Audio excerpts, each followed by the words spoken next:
All right, I think we'll get started. If we can get Craig and Dick to stop talking.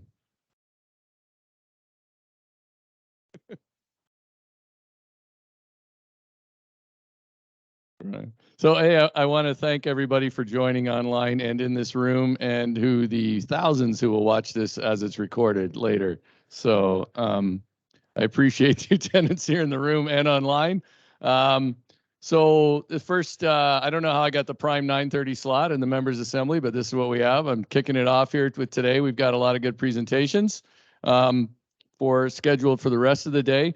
I'm going to kick things off just with a year in review. Some of this, if you attended the members meetings, some of this you saw last night. If you did not, it will be new, but it's a little shortened version with a question period at the end. So with that, I'll get started.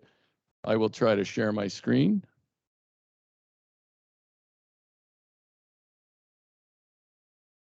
I'll look for the people in the room. Did it share my screen?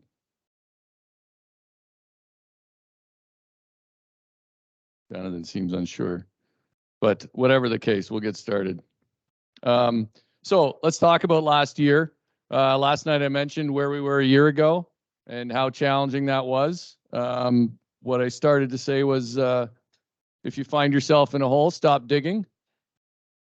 And if we look at what we did last year to get through that, wow, there we go. So how did we change things? We all know where we were last year. We started with a strategy to do a few things differently. One was show up. We made it to a lot of events. We had our directors out. We had staff out. We showed up for people everywhere. We started to communicate better, more transparently, more often. I've told our staff that until we get emails from people saying stop sending emails, we're going to keep sending emails. We owned up to our mistakes and tried to make fewer throughout the year. Didn't mean we don't make mistakes or don't continue to make some mistakes, but we will own mistakes when we do make them. We listened. Everybody knows I can talk at some length sometimes, but I did try in every town hall to make sure I was listening as much as I was talking. Our staff does that as well. Our board does that. And then the other thing we found was asking people to do stuff was a great way to create connections between USA Curling and the curling community. It's sort of counterintuitive, but the more we asked people to do, usually for free, the more enthused they were about our organization and the sport. And then sometimes I said we have to build a plane in the air, and that is we're trying to move pretty quickly. And sometimes, we'll get things going and have to reconsider them a little bit, but we're not going to stop working with urgency. Let's look at highlights from last year. I said this a lot in town halls last year, never miss the opportunity that is a crisis. That's what we had. I do think that our organization was in need of an overhaul. Having someone I served on the board as an athlete rep, and I think just over time we got used to the existing membership model and existing way of doing things. Not to anybody's fault. It wasn't fault of anybody, but that's where we were. So we had an opportunity out of the crisis we were in. Some of the things we got done last year. Governance 4.0, led by Mark Beyer and his ad hoc committee, did great work that led to our membership model. The new membership model that was ratified last night at the members assembly and Dick Dawson here, clapping for that, going into effect right now. We revamped athlete health and safety protocols. We had a great a great athlete health and safety working group that put together a new process. What happens when Safe Sport declines jurisdiction and it comes back to us? What's the review process we go through? And we've been through that a few times with some things already, and the Judicial Committee has done a great job there. We ran successful national championships, some of them even with not enough time to plan, but many thanks to all our host clubs last year who stepped up to host.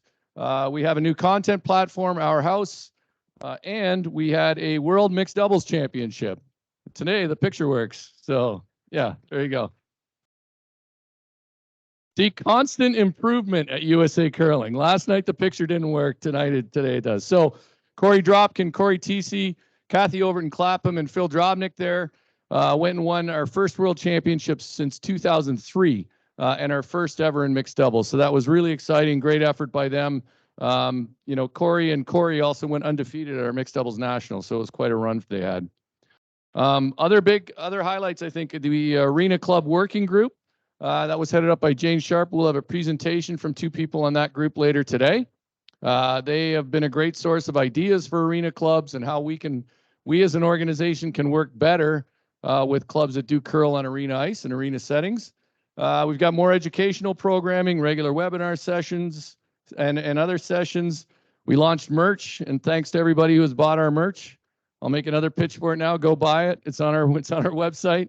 It's great stuff. Curling Stadium became our partner for streaming. They did a great job last year. And thanks to Bill Peskoff, who made a generous donation that supported the Athlete Outreach Initiative.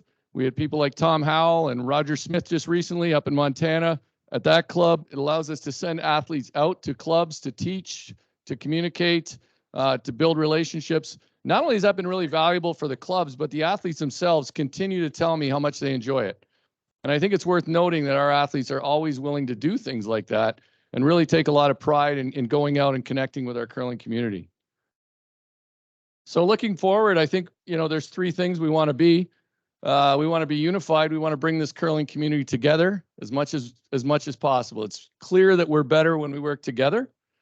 Just like a good curling team, if you work together, you have better results.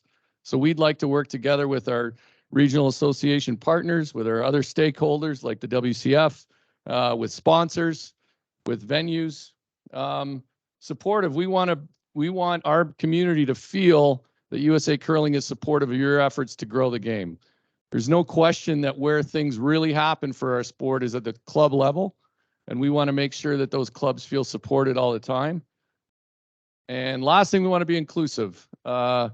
We obviously have some work to do here to make our clubs feel as welcoming as they should. We know the curling community is super welcoming, but I think if we all have a bit of self-awareness about our sport and who's playing it, we can make great strides there as well.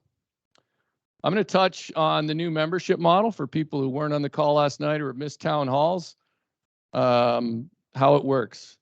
So a new membership model is basically two classes of membership now. There's individual members and member clubs. What this means is while the regional associations are still have representation on our board of directors, just like they did before, the membership is shifted to the people who actually curl and the member clubs. So individual members, there's tiered individual memberships that I'll show, and member clubs can carry the votes at members' assembly of their individual members. The tiers, there's going to be some communications this week about the different tiers and what they offer, but I'll touch on them quickly here. Our intro youth membership is $20. For kids just starting out, it's for anybody under 18. Jonathan Lee over there. Come on, Jonathan. He's probably the most tech savvy guy in here too. And our basic membership is $25. Now, a lot of clubs that are going to continue to collect membership USA Curling dues from their members are going to collect the basic membership. That's what a lot of them plan to do. It makes sense. It's probably easier from an accounting basis. That doesn't mean we don't, if a club wants to collect all memberships, we're certainly a fan of that as well. But most are going to collect the basic and then have members upgrade from there. The premium membership for another $25, you get some more benefits, you get some more discounts, you get a larger discount in the online store, and frankly, you show your support of our sport. So, you know, if you can, and you can move to a premium membership, get a little more value out of your membership. I hope you do. Coach competitor, both of those are $100. It's one membership, and there's been some confusion around this when we first launched it, and I'll take some of the blame for that and how we launched it. But if you pay the $100, you can be a coach or a competitor. You don't have to pay $100 to be a competitor and then $100 for the coach. One does it. If you do want to be a coach, you will need to take a certification class that we're introducing. We haven't had coach certification in some time. The level 1 will be quite introductory. That will come out. You'll take that class. You'll also get a free background screen with the coach membership. Competitor membership is for anyone who wants to compete in a national championship, right? So if you're in a qualifier event, not 5 and under nationals, I'll explain that in a bit, But if you're in any regional qualifiers, junior nationals qualifiers, you'll need the competitor membership. If you compete in a national championship, you'll need the competitor membership. So some people might say, well, why do I have to pay $100 to compete in national championships? Well, the fact is, people who compete in our national championships probably get a little more value out of USA Curling. They get to go to a championship, play, and that's why, you know, we're asking for a little more money from that group. If you're a rec player, pure rec player, and you say, I have no interest in playing in championships, that's where the basic or the premium membership fits.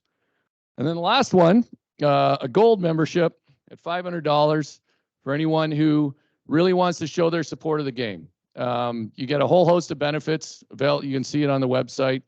Some specialty items, bigger discounts. We'll have an on-ice experience at Nationals for gold members. So a lot of different things that are pretty valuable, but you'll also be, let's be honest, you'll be showing your support of our sport and this organization. So if you have the means to move to a gold membership, terrific. That's what it's there for. Member club fees, $750 per sheet for dedicated ice clubs, a $300 flat fee for arena clubs. That's where the member club fees start. What we are offering, though, we're incentivizing clubs to collect the individual USA Curling member dues. So for every USA Curling individual membership the club collects, if you submit them, your member club fees and your individual dues by November 30th this year, you'll get a $5 rebate per person off your member club fees. So most clubs will enjoy savings from last year. And the handful of clubs that will not, if we do an apples to apples comparison, which isn't quite accurate, but if we said the old model versus the new model, the few clubs that would end up paying more under the new model, we've met with them individually and worked out a solution that will keep them from having to pay a lot more next year. And it's not a lot more, but it's mainly clubs that are large, like say a Curl Mesabi in Eveleth has 8 sheets, not a big population area. Would end up, we have to offer them an enhanced rebate. So we're working through that with them. Had a lot of calls on that. But in general, most clubs, if you are 54 members per sheet or more, and everybody in your club joined USA Curling, you would end up paying the exact same you did under the old model. Once you get beyond that, you're going to end up paying less. There is a $150 cap for the rebate on arena clubs. So the arena club membership is by design quite low, but there are some arena clubs where if we didn't put a cap on it, we'd actually end up owing them money, I think. So we do have a cap of $150 on the rebate for arena clubs. By the way, if anybody in the room sees a question come up in the chat, feel free to let me know, because right now I can't see it. So one of the things I wanted to touch on here, you got a question? No? I thought you did. So one of the things I want to touch on is answers to why. So we get questions all the time at USA Curling, right? And I thought this would be a good chance to get through some of them. Some of them are easier than others. So I'll rip through, and anybody else online can actually weigh in. And let's see if I can minimize this a bit so I can see the. Oh, that's not good. Hang on.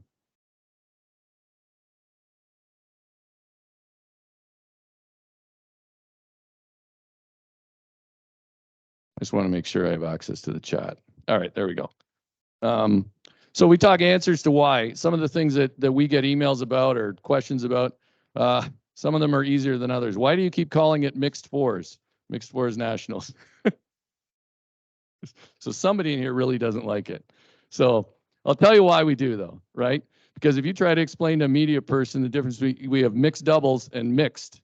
It's impossible. We can't say we have mixed doubles and then we have regular mixed. So if the tradition was mixed, why don't I'll ask you right here, why don't you like mixed fours? How does it dumb it down? Well, I'd agree with that if we could actually had the resources to educate the press everywhere, but it's difficult. So that's one reason, and I'm glad to hear the feedback. But that's why we've started calling it mixed fours. Another one, why is it sometimes USCA USAC or USA Curling, right? So that's been going on a lot lately. USCA is what we actually are as an organization. That's how we're incorporated. USAC, I don't know how it started, but I think it's because USA Curling together, people started to say USAC. All can work, to be honest. We use USA Curling because it connects with other NGBs within the Olympic movement. There's USA Basketball, USA Baseball, etc. Why do updates to standings, rules, draws not get on the website sooner? Because we're human, I think. You know, we're trying to get everything up as quickly as we can. Believe me, we'd like to have everything up as fast as possible. Sometimes we actually have to wait for updates on things like standings from the people who do those. Why has there been no announcement about senior nationals locations? I have news about that at the end of this. So there will be an announcement about that. Why is it hard to find host clubs? It's an ongoing problem, to be honest, finding host clubs. And that's why we're so grateful when clubs do step up to host. There's a couple of things at work here, I think. One is, for decades, we didn't support host clubs enough. We would not support with staff. We would not support with people. We're doing that now. We want to take ownership of events more than we have in the past. That doesn't mean we want to infringe on what the club is doing, but we want to be better partners. The other thing is, quite frankly, is that so many clubs, thanks to the Olympics and our presence in the Olympics, run a lot more events than ever, private events, corporate events, and those are big dollars in clubs. So often we have to convince a club to give up some of those dollars in order to host one of our events. That doesn't mean we are not working really hard to make our events revenue producing. We sell merch at events and split the net 50-50 with the club. You can ask anybody last year. We went through everything to see how can we help the club maximize revenue at an event. So we'll continue to do that. So if your club hosted an event 10 years ago, please don't think it'll be exactly like that again. All right, we're going to make it quite a bit different. Why are the 2024 men's and women's nationals in a mall in New Jersey? So it's not just because I live in New Jersey. So quite honestly, it's a great financial arrangement for us. It's a great opportunity to get exposure in a unique environment. We don't have to get people to an arena. There will be people there shopping at Lululemon and eating Five Guys. So those people, we're going to have a way for them to peek in, see the event, not buy tickets, but it's a way to get exposure that we couldn't otherwise. We are going to be able to sell about 2,000 to 2,500 tickets. We have to build out the arena, but we're confident that we're going to do pretty well there. I don't know if anybody remembers when the Nationals were in Philadelphia in 2012 and 2014. Big attendance. Alex was there. And it's largely, quite frankly, because there's a big population center. We need 0.000002% of the population to come out to do well in those markets. And because this is a new rink and a new venue, it's probably our best chance to get a Nationals in the New York City market, right? So we have the NBC family of networks that I know will be interested in featuring, in doing publicity in advance. So we want to really take advantage of that. That doesn't mean, by the way, for my friends in the Twin Cities, we'd love to have an event in the Twin Cities as well. One of the biggest challenges out here, quite frankly, is finding an arena that's not booked full with hockey in February. So it's not easy, but we are working on that as well. Why aren't our events on TV? I wish I've said the same thing over the years, right? So I get asked a lot. People say, why is cornhole on TV and curling isn't? And believe me, I curse at the television every time I see cornhole. But what cornhole has is they have a big sponsor in Johnsonville Brats and somebody else, I can't remember right now. But as our new independent director, Paul Wilson, will tell you, knows about sports media, you have to go with those dollars to begin with right now. There's not niche sports getting on TV for free right now just because we think they'll draw an audience. I think curling will draw an audience, and we're working hard to try to find our way onto either a streaming service or a linear network. But the sports media landscape is not particularly easy right now, not just for us. Craig Perry and I were at meetings with last week and other USOPC NGBs who are niche sports like ours. We consider ourselves niche. I think we have more, we could get beyond niche, but they have the same challenges. So we'll keep working on it, and just know that I want to be on TV as much as anybody with our sport. Yep.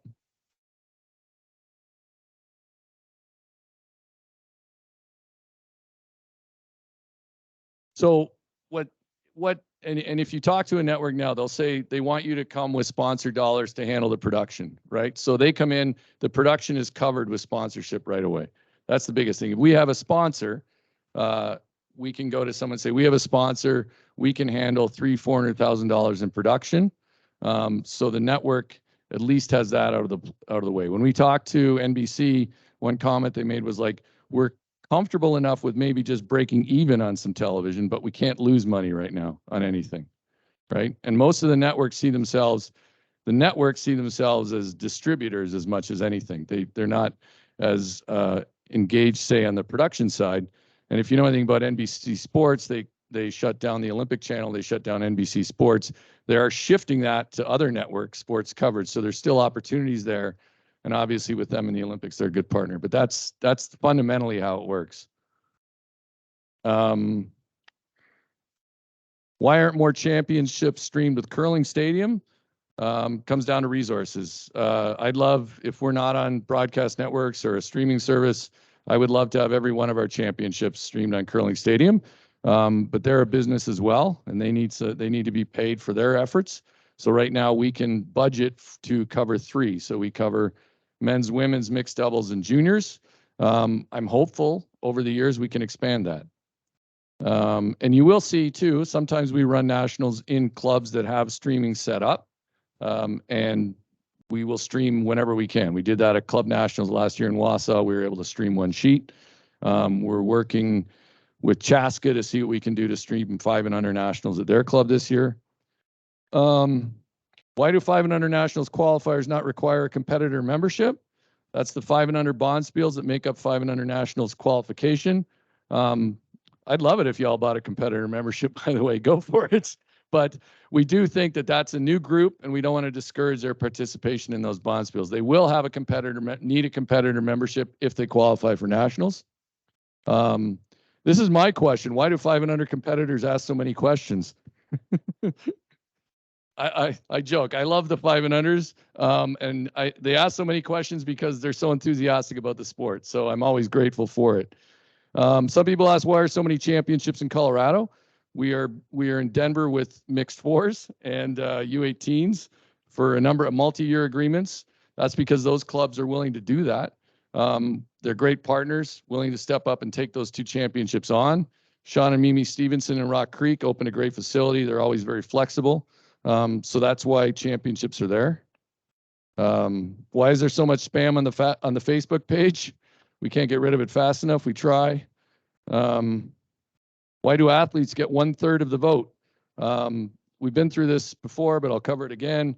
There's the Ted Stevens Act that requires any NGB and the USOPC to have athletes. The athlete contingent gets 1/3 of the vote at members' assembly, at board meetings, on committees, etc. So it's by law, and we have to follow that. That said, I'm going to say, I don't think there's another sport, and this is for me talking and knowing other NGBs, I don't think there's another sport where athletes are as engaged in helping to grow the game as in ours. So people who criticize athletes, our top tier athletes, and wonder why they get 1/3 of the vote, you will not find another sport where athletes go out and do more to help grow the game and are more invested in it. So I appreciate them. Why are there only 22 5U Nationals qualifiers instead of 23? So there was a team last year, John Desiree Gall, were on it. They qualified for 5 and under nationals last year. Their son had a tragic car accident, and they couldn't play last year in Hibbing. So we reserved the spot for them this year. And I think if I know anything about curling and my own experience in it, and I certainly can't compare to their experience, but if I know anything about curling, our community can help people feel better, right? So we've offered them the spot this year and they've accepted it. So there's 22 qualifiers instead of 23, and I look forward to seeing them at the Nationals.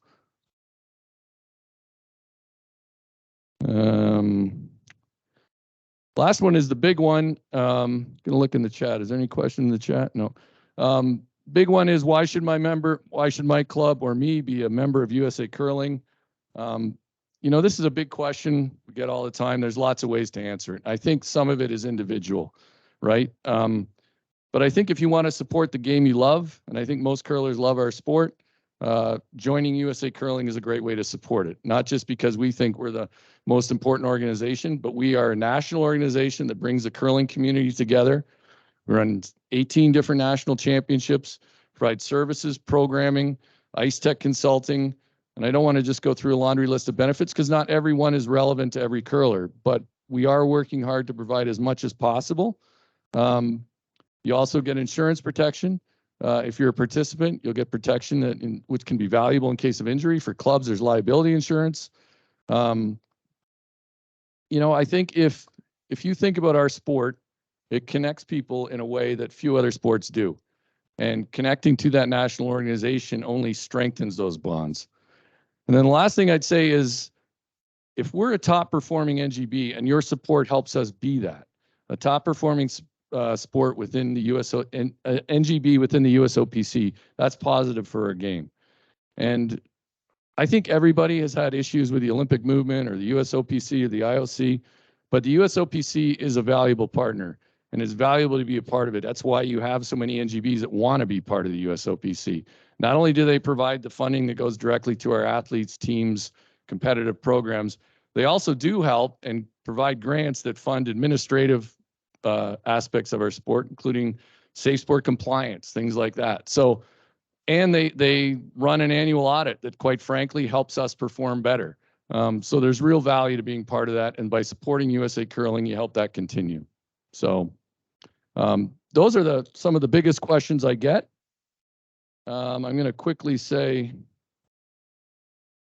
cut to the news. So the news is we have seniors. We have 2 sites for seniors. The senior men's will be at the Heather Curling Club in Mapleton, Minnesota, the second weekend in February. You'll see the dates will be up there shortly. The senior women's will be in Circle City, outside of Indianapolis. Tentative dates are February 18 to 25, or 19 to 25. The reason those dates are not locked in stone, if you know anything about seniors, it's an open entry event. So we're going to open registration and then close it earlier so we can actually get a draw set. But we need a bit of flexibility on dates until we know how many teams we have.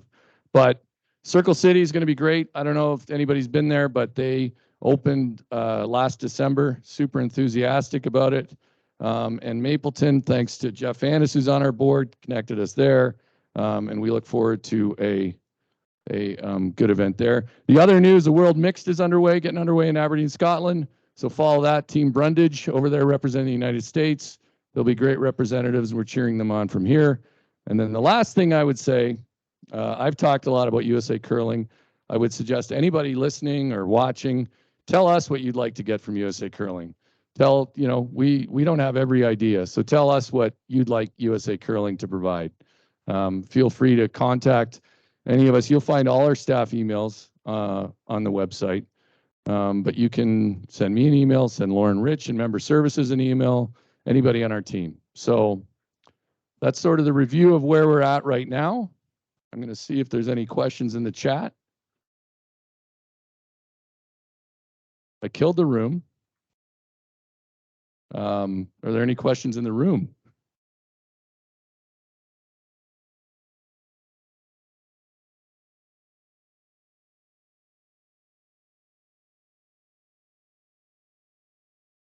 It's a great point. Oh, yeah. Sorry. From Brett Jackson over here. He asked how many of our national championships are for our national team program curlers, our elite level curlers, and how many are for everybody else? 18 championships in total. So men's and women's nationals, I would say, are for elite level play. And I would say mixed doubles nationals are for elite level play. That doesn't mean I don't think there's great play at club nationals and 5 and under nationals and mixed fours. Doesn't mean I don't think there's great play at all of those events, because I've been there and I've seen it. It's been great curling. But really the only ones that are specifically designed where we're going to send you to a world championship with Olympic implications men's, women's, mixed doubles. So that leaves 15 other national championships. Also, wheelchair mixed doubles nationals, I would say, is also for the elite curlers on the para side. So what that really means, I think Brett's point is we run a lot of championships that are designed for curlers of all levels. And one of our ambitions, frankly, is to continue to add more championships that serve more curlers. I think running good championships is a key part of what we do. So if we can add some, we'll be happy to do that.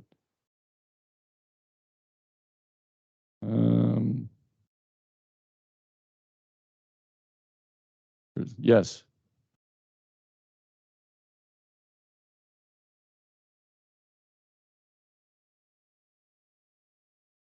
You mean the men's and women's or the? I mean, I would like them to be bigger, more media focused events with more media attention for sure. All right, yeah, because he doesn't have a mic. All right, so Paul Wilson asked what I mean by making our national championships bigger. I think all our events have to be, especially men's and women's nationals, has to be a marquee event, and we have to do things to make it better, a better fan experience, a better media experience, all those things. In terms of bigger, Paul, I'm not really sure what you meant, though. I can't remember what I said.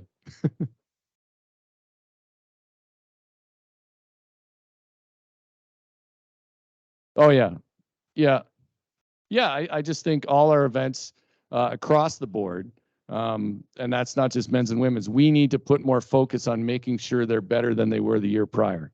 So whether that's club nationals, and I think if people who played in club nationals last year found it was a better event than last year, all I mean by that is we'll be working every year to make them a little better than they were the last year, right? So, and that's across the board, whether it's 5 and under nationals every year, we'll be talking about how we can make each event better and a more valuable experience for participants.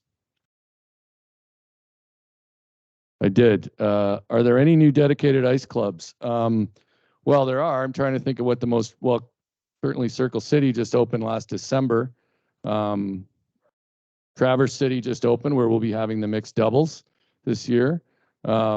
I think over the past 5 years, we could go back and add Nashville, we could add Pittsburgh, we could add a lot of clubs. If you are an arena club that's looking for information on how to make that transformation to dedicated ice, I'd encourage you to visit our house, our content platform. There's a lot of good materials in there, a lot of it courtesy of the Arena Club Working Group, but good materials from clubs that have made that transition. Most of those clubs have been quite willing to share that information, and now we have a central place for it. So, and in fact, just last week, I had a call from somebody hoping to make the transition, and we do have a few people who've been through that. Craig Fisher in Fort Wayne, for instance, has done it a couple times, and those are people I connect with all the time. So there's a good network, a good community out there. So don't be afraid to ask us for help in using it. Yeah, go ahead, Lisa. All right. What's coming up for next year? Well, I mean, big event will obviously we have RFPs out for the Olympic trials right now. So that's going to be the men's and women's will be November 25. Not exactly sure the exact date we're going to settle on for mixed doubles yet, but those events will be big. I think one thing we're talking about is moving this members assembly to an earlier date and making it more of a true convention of curlers. So that's something we'll be working on. We are working on a junior academy program where we do smaller training, smaller sessions around the country of junior curlers who have competitive aspirations. We're introducing coaching certification. That's underway. Want to build out that curriculum. We had 6 ice techs go through the World Academy of Sport training, so they are now trained to go out and run ice tech education clinics. So that's something we'll be working on. We have Sean and then others, Lauren Rich is in that from our team, Frank Mogavero from Charlotte, Greg Eisenhower. I could go on, but I can name all of them with a bit of time, but nobody wants to watch me try to figure it all out again. But so that's happening. So those are some of the things, Lisa. I mean, in terms of what we constantly are asking ourselves right now is what what can we do or improve? So that's one reason I ask people, let us know what you'd like to see. I'd be happy to hear it, or we'd be happy to hear it. Yeah.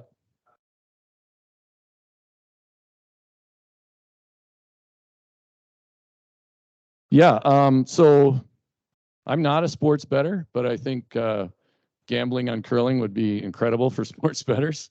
So we have had discussions with PointsBet through that Canadian connection. So if we could have something down here and get PointsBet interested, it would have to be, we'd have to make sure we work things through with the USOPC, so it doesn't, they're not exactly pro gambling at the moment on sport, so we'd have to work that through. But I'd love to see an event like that. For people who don't know, Wayne asked about the PointsBet Invitational in Canada. It's a single elimination event they do at the start of the year. It's pretty exciting. So yeah, I'd love to make that happen. It may not be PointsBet, it could be any one of the other myriad sports betting sites. Was the question specifically about PointsBet or that single elimination format? Yeah. Yep. Somebody says the curler convention would be great. Sure. Yeah, we would love to make this a better event. This sort of came together relatively late, and the focus was on getting bylaws ratified. So with that, we're coming up on 10:09, and we have the next session at 10:15. So if there are no other questions, we'll probably stop for a moment, take a break, and get going again at 10:15. All right.